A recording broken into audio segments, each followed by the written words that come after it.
Good morning সবাইকে অনেক ভালোবাসা জানিয়ে আজকে ব্লগটা শুরু করছি। আর সকালবেলায় হাজব্যান্ড অফিসে চলে গেছে, আর তারপর আমি চা পাউরুটি কলা নিয়ে চলে এসেছি। দেখো কলাটা কিন্তু কালো কালো হয়ে গেছে, কেউ খাবে না, তো এটা আমি ফেলে দেবো না, আমি খেয়ে নেবো। ভেতরটা কিন্তু ভালোই থাকে দেখবে। আর আমাদের মেয়েদের তো কোনো জিনিস ফেললে হবে না, খেতেই হবে যদি একেবারে পচে গিয়ে না থাকে। আর তারপর দেখো কাজগুলো সেরে নেব, ঠাকুরকে ভোগ দেব। এবার ঠাকুরকে ভোগটা দিয়ে দিয়েছি অলরেডি, এই সময়টা আমি দিয়ে নামিয়ে নেব। আর মাদের বাড়িতে আমি সকালবেলায় যাইনি মাকে দেখতে, কেন আমার বোন এসেছে, ও আছে বৌদি আছে বলে আমি একটু বেলা করে গেলেও হচ্ছে। তো ঠাকুরের বাসনগুলো এবার মেজে পরিষ্কার করে নেব। এই সময়টায় কিন্তু ঠাকুরকে খেতে দেওয়া হয়ে গেছে, দুপুরের জন্য রেডি করে রাখছি।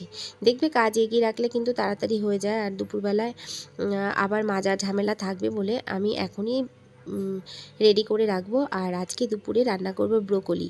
তো দেখো ব্রোকলিটাকে কেটে নেব, আমার ছেলে তো ভীষণ ব্রোকলি খেতে ভালোবাসে, আর গ্রিন সবজি তো শরীরের জন্য খুব ভালো। আর বিনস কেটে নিচ্ছি আমি। আজকে দুপুরে ডাল করব, আর সাথে ব্রোকলি আর মাছের ঝোল আর লাউ দিয়ে তরকারি বানাবো। তো দেখতে থাকো সারাদিনে আমি আজকে কী করলাম, কীভাবে কাটালাম। আর আমার মা একটু ভালো আছে, কিন্তু ভালো আছে সেটা বলতে পারবো না।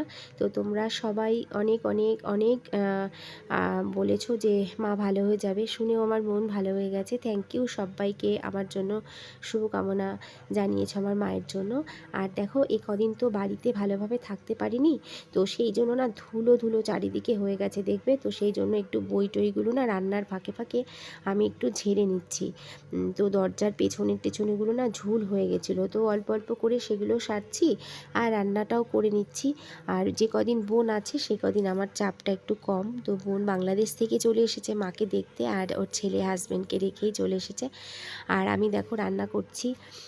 এবার দেখো ওই টিভির ঘরটা শোকেসটার কি অবস্থা হয়েছে, ছোট বাচ্চা নেই বললে কেউ বিশ্বাসই করবে না। এই কদিনে যে আমি সকালবেলায় বলি না প্রত্যেক দিনেরটা প্রতিদিন করে রাখি, আর দেখো করিনি। শোকেসের ভেতরের জিনিস বাইরের জিনিস সব মিলেমিশে একাকার। আর দেখো একটু লাউ বসিয়েছি, এই সিজনটা দেখবে একটু লাউ সজনা ডাঁটা এগুলো খাওয়া খুব ভালো। আর মানে সিজনাল সবজি তো খাওয়া ভালো, আর এই সময়টা দেখবে শরীরটা কিন্তু সবারই খারাপ করে, দেখবে জ্বর সর্দি কাশি। তো সেই জন্য না আমি করেছি দেখো। আর এই দেখো মা বোনকে কত রকম ভোলাচ্ছে খাবে না সে কথা বলার জন্য, কোথার থেকে কি কথায় যাচ্ছে, কিচ্ছু খেতে চাইছে না। তো বোনও দেখো মার সাথে কি বলছে সেটা আমি শুনে। একটু বলি শুনে নাও। আমি ওদের বলতাম যে একটু এরকম করিস কেন তোরা, আমাদের বললেই তো আমি দিই, কেউ দেখতে পারবো না ঠাকুমা ওরা। এইগুলো তো আচ্ছা ঠিক না। তুমি তো ওষুধ খাচ্ছ, এই তাহলে তুমি যদি ভাত জিতেনের খাবার বৌদি রান্না করতে দিলে গরুর দুধ জাল দিয়ে লাল করে রাখতাম। আচ্ছা আমি কি বলি, শুনে নে, তুমি তো ওই সে খাবারটা দুধ দিয়ে খাচ্ছ, তরকারিটা করবে। খাবারটা খাচ্ছ তো এবার ওইটুকু খাবার খেলে তুমি অতগুলো দামি দামি ওষুধ খাচ্ছ, অত কড়া কড়া ওষুধ, তোমার কি তুমি করে ভাববে না যে মা খেতে পায়ে খাচ্ছে না। আমি তো খেতে পাচ্ছি, আমার বোন ঠেলে নিয়ে পারতে খাও হবে, খাও খাও তুমি তো খাও। ছোট এই মানুষ কি না। কথা? তাহলে বারে বারে খেতে হবে, হ্যাঁ? তাহলে বারে বারে খেতে হবে। কি জানো আমি বারে বারে তুই দিদির বাচ্চা। কথা ই করবি না, তোর কোনো উলোই চলবি, কোনো বুদ্ধি নেই। এগুলো জল দিয়ে দিলে। তারপর দেখো দেখতে দেখতে সন্ধ্যার প্রার্থনার সময় হয়ে গেছে, তো সবাই প্রার্থনা করতে বসে পড়েছি। তো পেছনে সবাই বসে আছে, তো ঠাকুর দর্শন করে আমি আজকে বিকেলটা আবারও শুরু করছি। আর প্রার্থনা করে উঠেই দেখলাম বাড়িতে লোকজন চলে এসেছে, মানে আমার মাদের বাড়িতে। তো সবাই মাকে দেখতে এসেছে, আর প্রার্থনা শেষ হয়ে গেছে এই সময়।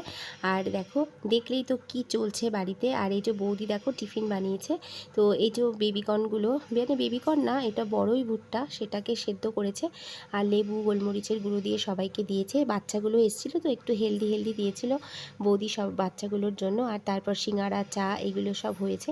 আর এই তো যাচ্ছে আমার দিন, একবার মাকে ভোলাচ্ছি, একবার এবারই করেই আমার সময় যাচ্ছে। আর দেখো চলে এসেছি বাড়িতে এসে জায়েদের আর আমাদের একসাথে কয়েকটা বেশি করে ডিম কষা করে নেবো, আর ডাল, আর দুপুরের আর লাউয়ের তরকারি আছে সেটা দিয়ে হয়ে যাবে।